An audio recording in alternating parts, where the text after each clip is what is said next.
Good morning.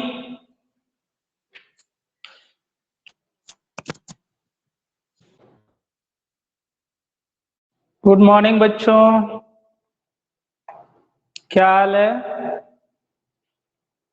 Sir.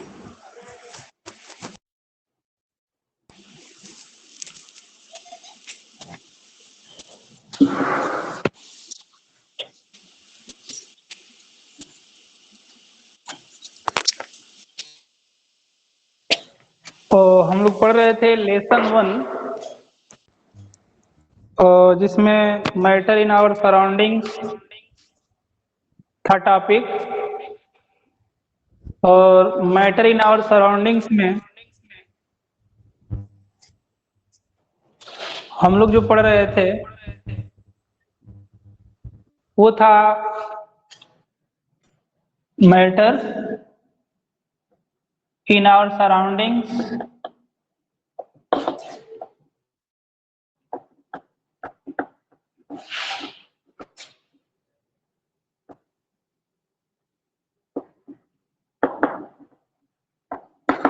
ये chapter चल रहा था मैटर इन आवर सराउंडिंग्स में।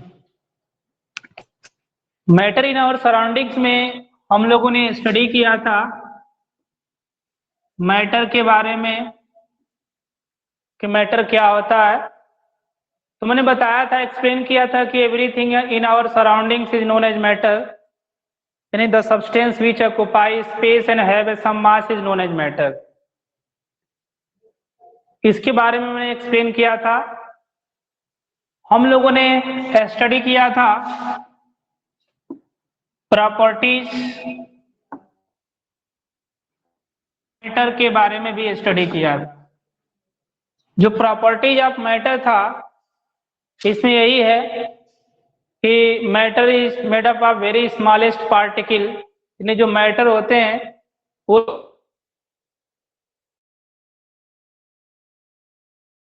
पार्टिकल, जो पार्टिकल्स ऑफ मैटर होते हैं वो एक दूसरे को क्या करते हैं, अट्रैक्ट करते हैं, है? तो particles of matter attract to each other. Particles of matter continuously moving. Particles of nature जो मैटर होता है वो डिफ्यूज नेचर भी रखते हैं। पार्टिकल्स ऑफ मैटर है डिफ्यूज नेचर, इनर्शिया प्रॉपर्टीज, ये तमाम तरह की जो प्रॉपर्टीज है वो पाया जाता है मैटर के बीच। इसके बाद हम लोगों ने क्लासिफाइड किया था, क्लासिफिकेशन ऑफ मैटर हमने पढ़ा था, है ना? तो जो क्लासिफिकेशन ऑफ मैटर था, इस क्लासिफिकेशन ऑफ मैटर में हमने स्टडी किया था कि जो मैटर होता है उसको कैसे क्लासिफाइड करते हैं। तो दो बेस पर क्लासिफाइड किया गया था, on the basis of physical properties, on the basis of chemical properties. तो दो बेस थे जिसमें हमने पढ़ा था physical classification, physical classification study किया था, जिसमें हमने बताया था कि सॉलिड आता है इसमें, फिर लिक्विड आता है, फिर गैस आता है, और दो और आते हैं अभी न्यूली डिस्कवर्ड हैं, जिसमें प्लाज्मा है और बोस-आइंस्टीन कंडेंसेंट पार्टिकल है। बोस-आइंस्टीन कंडेंसेंट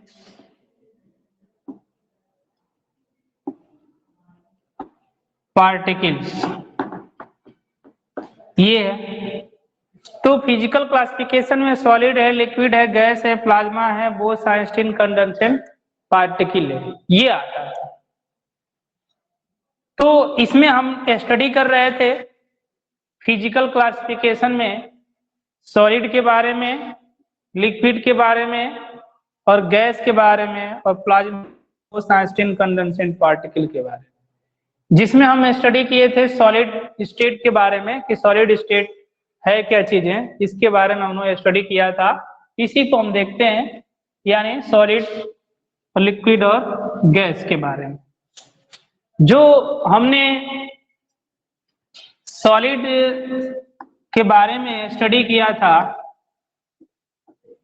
और वहीं हम तीनों का कंपैरेटिव स्टडी कर लेते हैं, लिक्विड भी ले लेते हैं और क्या लेते हैं, गैस भी ले लेते हैं।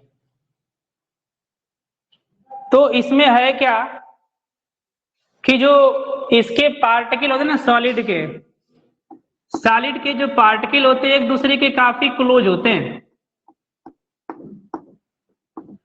है ना। Particle of solids are very close to each other, यानी एक दूसरे के बहुत क्लोज होते हैं। तो जब बहुत क्लोज हो जाते हैं ना सॉलिड के पार्टिकल, तो जो इंटरमॉलिक्यूलर जो स्पेस होता है ना बहुत मिनिमम हो जाता है। तो जब particles are very close, particles are very close, यानी एक दूसरे के क्लोज होते हैं।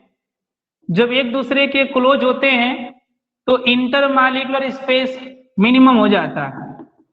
इंटर मॉलिक्यूलर स्पेस जो होता है ना इसका मिनिमम हो जाता है, इंटरमॉलिक्यूलर स्पेस मिनिमम हो गया इसका। दूसरी चीज, जब इंटरमॉलिक्यूलर फोर्स मिनिमम होगा, अरे स्पेस मिनिमम होगा, तो जो फोर्स होता है इनके बीच बहुत स्ट्रांग लगता है। तो strong inter molecular force work between them, यानी इनके बीच स्ट्रांग इंटरमॉलिक्यूलर फोर्स वर्क करता है। दूसरी चीज, अगर हम बात करें स्ट्रांग इंटरमॉलिक्यूलर फोर्स के बाद, तो जब स्ट्रांग इंटरमॉलिक्यूलर फोर्स लगेगा सॉलिड के बीच, तो जो मॉलिक्यूल का जो शेप होगा ना और जो बाउंड्री होती है वो फिक्स हो जाती है, शेप और बाउंड्री फिक्स जाती है। दूसरी चीज, जो पार्टिकल्स होते हैं ना वो उसमें ना तो कमी होती है ना ही वृद्धि होती है, तो वॉल्यूम की चेंजेस नहीं आएंगे, यानी वॉल्यूम चेंज इसका नहीं होगा इसमें। तो जो इसका अगर हम बात करें शेप, बाउंड्री और वॉल्यूम, ये सभी क्या होते हैं, डिफिनिट होते हैं, है ना। शेप, वॉल्यूम और बाउंड्री क्या होते हैं, डिफिनिट पाए जाते हैं इसके सॉलिड के।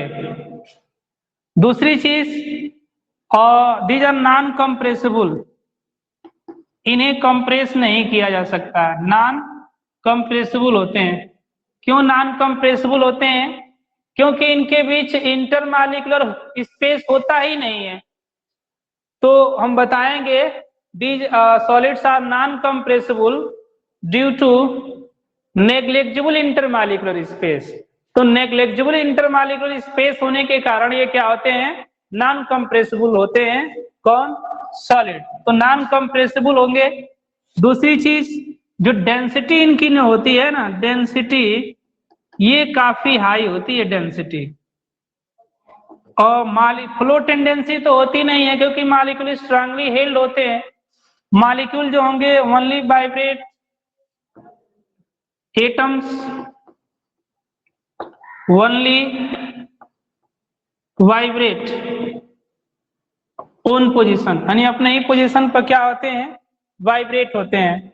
Melting point and boiling point की अगर बात करें तो वो बहुत हाई होती है इनकी। तो हमने क्या देखा कि जो सॉलिड होते हैं ना, सॉलिड के पार्टिकल जो होते हैं एक दूसरे के काफी क्लोज होते हैं। तो जब एक दूसरे के काफी क्लोज हो जाते हैं तो इनके बीच जो स्पेस होता है ना बहुत मिनिमम हो जाता है, तो इंटरमॉलिक्यूलर स्पेस मिनिमम हो जाता है। इंटरमॉलिक्यूलर स्पेस का मतलब कि मॉलिक्यूल के बीच का स्पेस, वो इंटरमॉलिक्यूलर स्पेस होता है। जब स्पेस कम हो जाएगा तो एटम एक दूसरे के काफी क्लोज हो जाते हैं, जिसकी वजह से स्ट्रांग इंटरमॉलिक्यूलर फोर्स वर्क करता है इनके बीच। स्ट्रांग इंटरमॉलिक्यूलर फोर्स का मतलब कि मॉलिक्यूल के बीच जो फोर्स काम करता है उसको स्ट्रांग इंटरमॉलिक्यूलर फोर्स कहते हैं। जब स्ट्रांग इंटरमॉलिक्यूलर फोर्स वर्क करता है ना इनके बीच, तो जो इनकी जो शेप होती है वो फिक्स हो जाती है, जो इनका वॉल्यूम होता है वो भी फिक्स हो जाता है, और साथ ही साथ जो इसकी बाउंड्री होती है ना वो भी क्या होती है, fix. To negligible intermolecular space, negligible intermolecular space होने के कारण जो सॉलिड होते हैं नॉन कंप्रेसिबल होते हैं, डेंसिटी काफी हाई होती है। यानी डेंसिटी हाई होने का मतलब यह है कि नंबर ऑफ पार्टिकल पाए जाते हैं। Atoms only vibrate on own position, जो एटम्स होते हैं अपने ही पोजीशन को ओनली वाइब्रेट करते हैं, इनके अंदर डिफ्यूज नेचर नहीं पाया जाता है। दूसरी चीज मेल्टिंग पॉइंट और बॉइलिंग पॉइंट जो होती है ना काफी हाई पाई जाती है, किसकी, सॉलिड की, in comparison to liquid and gas, है ना, लिक्विड और गैस के में कंपेरिजन किया जाए तो। दूसरी चीज अगर बात करते हैं हम लिक्विड की, तो लिक्विड में अगर देखते हैं तो लिक्विड के जो पार्टिकल होते हैं ना वो सॉलिड के कंपैरिजन में थोड़े से क्या होते हैं, डिस्टेंस पे होते हैं, है ना, तो इनका डिस्टेंस अधिक होता है। तो इंटरमॉलिक्यूलर जो स्पेस होता है ना, inter molecular space more than solid, यानी सॉलिड के कंपैरिजन में इंटरमॉलिक्यूलर स्पेस ज्यादा होता है। तो जब मॉलिक्यूल दूर दूर होंगे ना तो जो फोर्स इनके बीच वर्क करेगा वो कम हो जाता है। तो इंटरमॉलिक्यूलर फोर्स क्या हो जाएगा, कम हो जाएगा। Intermolecular force less than solid, है ना, लेस देन क्या होगा, solid. Intermolecular force less than solid हो जाएगा। दूसरी चीज ये है कि इनका जो शेप होता है ना वो फिक्स नहीं रहता है। शेप क्यों नहीं फिक्स होता है, क्योंकि आप देख रहे हैं कि मॉलिक्यूल थोड़े डिस्टेंस पे है, तो जब डिस्टेंस पे है तो ये एरिया कवर करेंगे ना, घूमेंगे। जैसे आप वही बेंच पर बैठते हैं और जगह खाली रहता है तो इधर उधर घूमते रहते हैं, इधर से उधर, तो शेप आप कभी करता रहता है। तो वही यहाँ पर भी है, मॉलिक्यूल के बीच में स्पेस है इसलिए मॉलिक्यूल ट्रेवल करते रहते हैं इधर उधर, इसलिए शेप इनका फिक्स नहीं हो पाता है। तो जो शेप होता है ना वो नॉन डिफिनिट होता है या नॉट फिक्स होता है। हम कह सकते हैं कि जो शेप होगा वो फिक्स नहीं होगा, जो बाउंड्री होगी वो फिक्स नहीं होगी। ये जिस बर्तन में रखे जाते हैं, जिस पॉट में रखे जाते हैं उसी का शेप ले लेते हैं, कौन, लिक्विड। दूसरी चीज वॉल्यूम जो होता है ना इनका, वॉल्यूम वो फिक्स होता है यानी डिफिनिट होता है। तो वॉल्यूम क्यों फिक्स होता है, क्योंकि जो फोर्स होता है उतना भी कम नहीं लगता है कि मॉलिक्यूल बाहर निकल जाए। मॉलिक्यूल हेल्ड रहते हैं लेकिन स्ट्रांगली हेल्ड नहीं रहते हैं, बस यही है। इसलिए वॉल्यूम इनका क्या होता है, फिक्स रहता है। दूसरी चीज अगर हम बात करें इनके तो वो है कंप्रेसिबिलिटी की। तो कंप्रेसिबिलिटी होगी क्योंकि इनके बीच इंटरमॉलिक्यूलर स्पेस है, जिसके बीच स्पेस होगा उसी को कंप्रेस किया जा सकता है। तो इनके बीच स्पेस है इसलिए कंप्रेसिबल होंगे, तो लेकिन लेस कंप्रेसिबल होंगे, लेस कंप्रेसिबल, है ना, इनको लेस कंप्रेसिबल ये होते हैं, यानी कंप्रेस होंगे लेकिन बहुत हाईली कंप्रेसिबल नहीं होंगे, लेस कंप्रेसिबल पाए जाएंगे। दूसरी चीज डेंसिटी जो इनकी होगी ना वो लेस देन सॉलिड होगी, density less than solid, solid के कंपैरिजन में डेंसिटी इनकी कम होगी। दूसरी चीज इनके अंदर डिफ्यूज नेचर होगा, डिफ्यूज नेचर फॉर्म, यानी ये डिफ्यूजेबल होंगे, यानी फ्लो टेंडेंसी इनके अंदर पाई जाएगी। जो मेल्टिंग पॉइंट है एंड बॉइलिंग पॉइंट है ना वो less than solid, less than solid होगा, melting point and boiling point. तो ये नेचर लिक्विड के अंदर मिल रहा है। बात अगर करते हैं हम गैस के बारे में, है ना, तो गैस की अगर बात करेंगे तो जो गैस के पार्टिकल होंगे, गैस के, ये गैस के जो पार्टिकल होंगे ना ये लिक्विड के कंपैरिजन में ज्यादा दूर दूर होते हैं, है ना, लिक्विड के कंपैरिजन में या सॉलिड के कंपैरिजन में ज्यादा डिस्टेंस इनका हो जाता है। तो हम कह सकते हैं कि जो इंटरमॉलिक्यूलर स्पेस होता है मैक्सिमम वर्क करता है। इंटर मॉलिक्यूलर स्पेस कितना होता है, मैक्सिमम होता है ना। इंटरमॉलिक्यूलर स्पेस क्या होता है, इसका मैक्सिमम पाया जाता है इंटरमॉलिक्यूलर स्पेस। जब इंटरमॉलिक्यूलर स्पेस मैक्सिमम होगा तो जो इंटरमॉलिक्यूलर जो फोर्स होता है ना वो मिनिमम हो जाता है ना। यानी कहा जाए तो मॉलिक्यूल बहुत ज्यादा डिस्टेंस पे हो जाते हैं तो जो इंटरमॉलिक्यूलर फोर्स होता है ना वो कम हो जाता है। तो हम कह सकते हैं इंटरमॉलिक्यूलर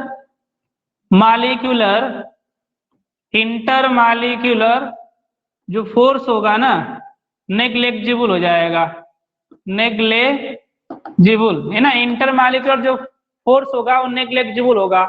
जब इंटरमॉलिक्यूलर फोर्स इसका नेग्लेक्जिबल हो जाता है इसमें, तो जो इनकी जो शेप होते हैं ना, शेप यानी फोर्स लगता नहीं है तो जो शेप होगा वो चेंज होता रहता है। और दूसरी चीज बहुत मिनिमम इंटरमॉलिक्यूलर फोर्स होता है तो जो मॉलिक्यूल होते हैं ना इसके एटम जो होते हैं वो फ्री रेंडमली मूव करते रहते हैं, इधर से उधर बाहर निकल जाएंगे जिससे वॉल्यूम चेंज हो जाता है। तो इनका जो शेप होगा ना, शेप एंड वॉल्यूम ये दोनों ही क्या होते हैं, फिक्स नहीं होते हैं, नॉट फिक्स। शेप और वॉल्यूम क्या होगा, इनका फिक्स नहीं होगा। ये दूसरी चीज अगर बात करें इनके अंदर तो ये कंप्रेसिबल होते हैं, बहुत हाईली कंप्रेसिबल होते हैं क्योंकि इनके बीच क्या होता है, गैपिंग ज्यादा होता है। तो गैप बहुत ज्यादा होने के कारण क्या होते हैं, हाईली कंप्रेसिबल होते हैं। यानी दीज आर हाईली कंप्रेसिबल, यानी हाईली कंप्रेसिबल ये होते हैं, कंप्रेसिबल ये बहुत हाईली कंप्रेसिबल होते हैं। इनको कंप्रेस किया जा सकता है, कंप्रेसिबिलिटी इनकी ज्यादा पाई जाती है। दूसरी चीज जो डेंसिटी की बात किया जाए ना तो डेंसिटी बहुत मिनिमम होती है, डेंसिटी मिनिमम, क्योंकि मॉलिक्यूल बहुत दूर दूर होते हैं, एक निश्चित एरिया में नंबर ऑफ पार्टिकल की संख्या कम होती है, इसलिए डेंसिटी क्या हो जाती है, बहुत मिनिमम पाई जाती है इनकी। बात अगर करें जो डिफ्यूज नेचर इसके अंदर पाया जाता है, डिफ्यूजेबल, ये डिफ्यूजेबल है यानी फ्लो करने की टेंडेंसी इनके अंदर है, लिक्विड के अंदर भी फ्लो करने की टेंडेंसी पाई जा रही थी। बात करेंगे मेल्टिंग पॉइंट की, बॉइलिंग पॉइंट की, तो ये क्या होती है इनकी काफी अगर देखा जाए तो माइनस में चली जाएगी, है ना, मेल्टिंग पॉइंट और बॉइलिंग पॉइंट की।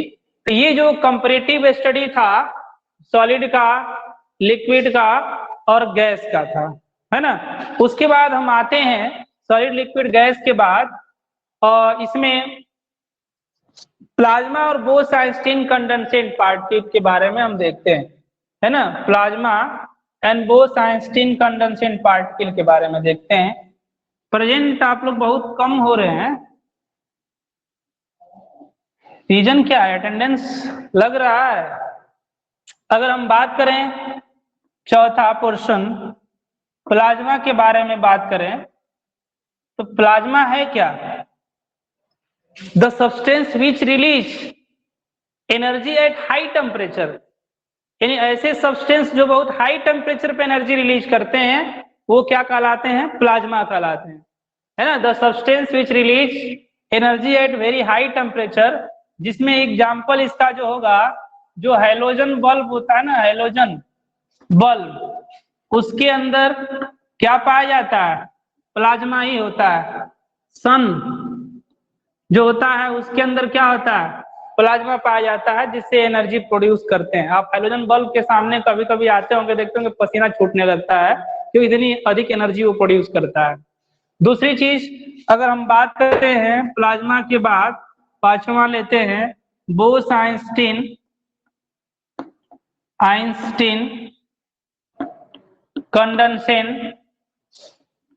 कंडेंसेट पार्टिकल के बारे में बात करेंगे। तो बोस-आइंस्टीन कंडेंसेट पार्टिकल जिसमें हमारे साइंटिस्ट बोस और आइंस्टीन दोनों लोगों ने इसके बारे में डिस्कवरियां की हैं। और ये बताया जाता है कि ये ऐसे सब्सटेंस होते हैं जो बहुत लो टेम्परेचर पर, वेरी लो टेम्परेचर पे एनर्जी प्रोड्यूस करते हैं, है ना। यानी जो सब्सटेंस बहुत लो टेम्परेचर पे एनर्जी प्रोड्यूस करते हैं उसको क्या कहा जाता है, ये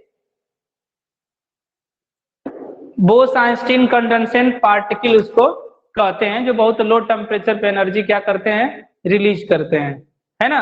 और तो ये हम लोगों ने पढ़ा इसके बारे में, जो भी चीजें था, यानी क्लासिफिकेशन पढ़े हम लोगों ने मैटर का। तो मैटर को हमने क्लासिफाइड किया जिसमें था सॉलिड, लिक्विड, गैस और प्लाज्मा और बोस-आइंस्टीन कंडेंसेट पार्टिकल। क्लासिफाइड करने के बाद हम लोगों ने इसके बारे में स्टडी किया और उसके बाद हम लोग अब जो पढ़ेंगे इसके बाद वाला जो टॉपिक होगा उसमें हम लोग प्रॉपर्टीज, स्टेट ऑफ मैटर देखते हैं, है ना। स्टेट ऑफ मैटर इस चीज को देखते हैं क्या होता है। तो स्टेट ऑफ मैटर की अगर बात करें, स्टेट ऑफ मैटर, है ना, इसको हम देखते हैं स्टेट ऑफ मैटर क्या होता है। तो स्टेट ऑफ मैटर की बात करें तो जितने सब्सटेंस होते हैं वो उनके 3 स्टेट होते हैं, जैसे solid state, liquid state and gaseous state. Every matter जो भी पाए जाते हैं उनके 3 स्टेट आते हैं, सॉलिड स्टेट, लिक्विड स्टेट और गैसियस स्टेट। तो 3 स्टेट हैं। एक जो आता है वो सॉलिड स्टेट होता है, सॉलिड स्टेट। दूसरा होता है वो लिक्विड स्टेट होता है, लिक्विड स्टेट। तीसरा होता है वो गैसियस स्टेट होता है, गैसियस स्टेट, है ना। ये स्टेट हम पढ़ रहे हैं, यानी जितने मैटर होते हैं सबको टेम्परेचर और प्रेशर में चेंज करके हम क्या कर सकते हैं, सॉलिड से लिक्विड, लिक्विड से गैस और फिर गैस से लिक्विड, लिक्विड से सॉलिड में कन्वर्ट कर सकते हैं। जैसे यहाँ पर हम देखें और एक चीज, जैसे अगर हम ले रहे हैं कोई सॉलिड ले रहे हैं, है ना, और सॉलिड से हमको किस में कन्वर्ट करना है, लिक्विड में कन्वर्ट करना है। फिर लिक्विड से किस में हमको कन्वर्ट करना है, गैस में कन्वर्ट करना है। तो क्या करना पड़ेगा, यहाँ पर हम सॉलिड से लिक्विड में और लिक्विड से गैस में कन्वर्ट करेंगे। तो सॉलिड से लिक्विड में कन्वर्ट करना पड़ेगा तो ये पिघलेगा, सॉलिड है तो ये क्या होगा, पिघलेगा तब ना लिक्विड में कन्वर्ट होगा। यानी इसको हम क्या करेंगे, बॉयल करते हैं, यानी गर्म करते हैं। तो यहाँ पर टेम्परेचर प्रोवाइड करना पड़ेगा, टेम्परेचर, टेम्परेचर हाई करेंगे, टेम्परेचर हाई करेंगे और जो प्रेशर होगा ना वो लो करेंगे। टेम्परेचर हाई और प्रेशर जब लो कर देंगे तो सॉलिड लिक्विड में कन्वर्ट हो जाएगा। फिर यहाँ पर भी लिक्विड से गैस में कन्वर्ट करना है तो यहाँ पर भी हम क्या करेंगे, क्योंकि लिक्विड को जब हम गर्म करेंगे तब वो गैस में आएगा, तो टेम्परेचर यहाँ पर भी बढ़ाना पड़ेगा और प्रेशर को क्या करना पड़ेगा, कम करना पड़ेगा, तो वो गैस में कन्वर्ट होगा। यानी टेम्परेचर बढ़ाकर और प्रेशर कम करके हम सॉलिड को लिक्विड, लिक्विड से गैस में कन्वर्ट कर सकते हैं। लेकिन वहीं अगर हम बात करें इसमें, अगर हमको गैस से लिक्विड में कन्वर्ट करना है तो टेम्परेचर हमको क्या करना पड़ेगा, कम करना पड़ेगा। टेम्परेचर लो करेंगे और प्रेशर हाई करेंगे तो वो गैस लिक्विड में कन्वर्ट होगी।